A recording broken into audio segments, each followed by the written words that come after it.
আসসালামু আলাইকুম রহমতুল্লাহ বিসমিল্লাহির রহমানির রহিম MNJ কুকিং স্টুডিওতে সবাইকে স্বাগত জানাচ্ছি। কেমন আছেন সবাই? আশা করছি মহান আল্লাহ তাআলার অশেষ রহমতেই ভালো আছেন। আজ অনেক দিন পর আবারও আপনাদের মাঝে ফিরে আসলাম। আজকের রেসিপিটা খুবই সহজ এবং অল্প কিছু উপকরণ দিয়ে ঝটপট বাসায় তৈরি করা যায় এমন একটা মজার নাস্তার রেসিপি। আশা করছি ভালো লাগবে, তাই পুরো ভিডিওটা দেখার অনুরোধ জানাচ্ছি। ভালো লাগলে লাইক দিতে ভুলবেন না, লিখে জানাবেন আপনাদের মূল্যবান মতামত কমেন্ট বক্সে। আর এখনও যারা চ্যানেলটিকে সাবস্ক্রাইব করেননি প্লিজ সাবস্ক্রাইব করতে ভুলবেন না। তো বন্ধুরা, আসুন আজকের রেসিপির উপকরণগুলোর সাথে পরিচিত হয়ে নেই। এখানে আমি নিয়েছি নর্মাল রুটি খাওয়ার আটা 1 কাপ এবং নিয়েছি ছানা 1 কাপ, মিষ্টি স্বাদ অনুযায়ী আমি দেব, চিনি নিয়েছি, আর নিয়েছি হচ্ছে 1/2 কাপ সুজি।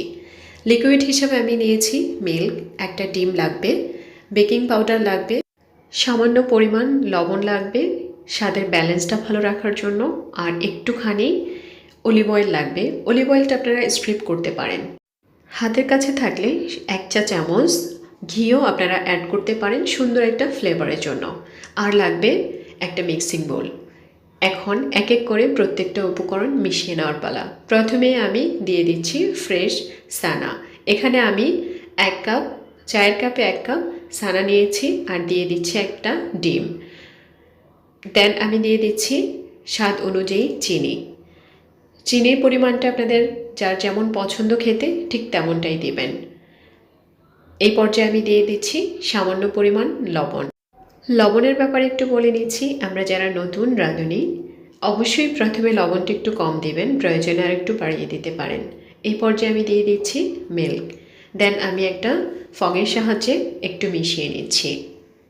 যে কোনো নর্মাল স্পুন দিয়েও কিন্তু এই মিশ্রণটাকে মিক্সড করা যায়, তবে লক্ষ্য রাখতে হবে ছানার এই দানা দানা ভাবটা যেন ভেঙে না যায়। আমি এটাকে একটু মিশিয়ে নিচ্ছি জাস্ট।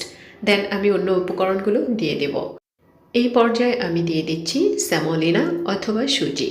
এটা হচ্ছে বাজার থেকে কিনে আনা কাঁচা সুজি। আমি এখানে 1/2 কাপ সুজি অ্যাড করেছি। এই পর্যায়ে আমি দিয়ে দেব বেকিং পাউডার। এখানে বেকিং পাউডারটা না দিলেও চলবে, তবে দিলে এটা সফট হবে, একটু ফুলবে। আর যদি বেকিং পাউডারটা আপনারা ব্যবহার না করেন তাহলে একটু হার্ড হবে। জাস্ট এটুকুই। বেকিং পাউডারের পরিবর্তে আপনারা চাইলে আরও একটা ডিম এখানে অ্যাড করতে পারেন।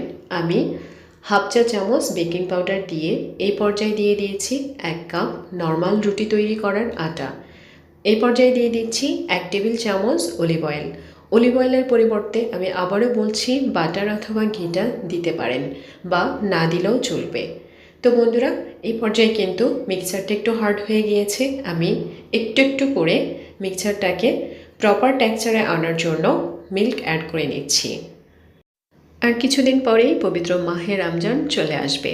পবিত্র মাহে রমজানে আমরা বড়রা যখন রোজা রাখবো, ছোট বাচ্চাদের জন্য এই ধরনের ঝটপট নাস্তাগুলো বাসায় তৈরি করে রাখতে পারেন। এয়ারটাইট বক্সে এই পিঠাটা বা এই সুজির সানার এই বড়াটা প্রায় 10 থেকে 15 দিন থাকবে নর্মাল ফ্রিজে। মিক্সারটা মিক্সড করা কমপ্লিট।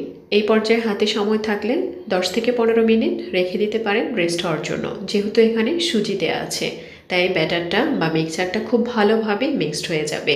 এই পর্যায়ে সানা সুজির বড়াটাকে ভেজে নেওয়ার জন্য কড়াইতে দিয়ে দিলাম পর্যাপ্ত পরিমাণ রান্নার তেল।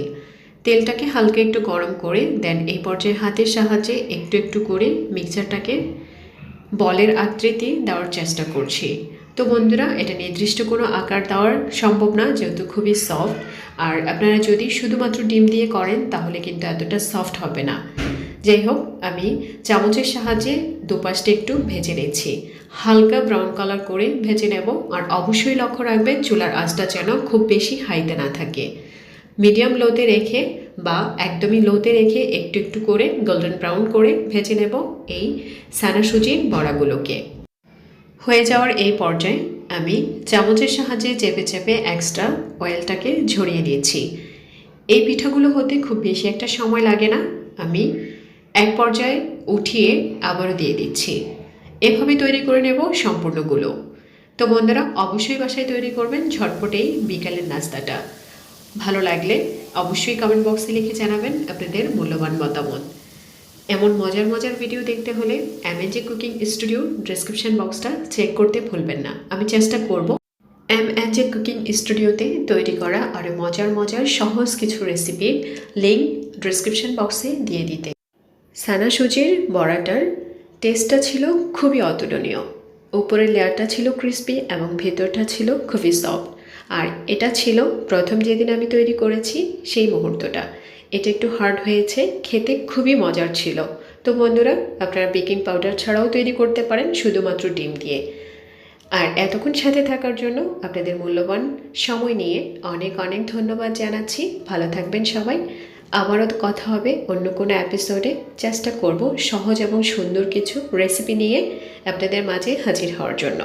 আল্লাহ হাফিজ সবাইকে।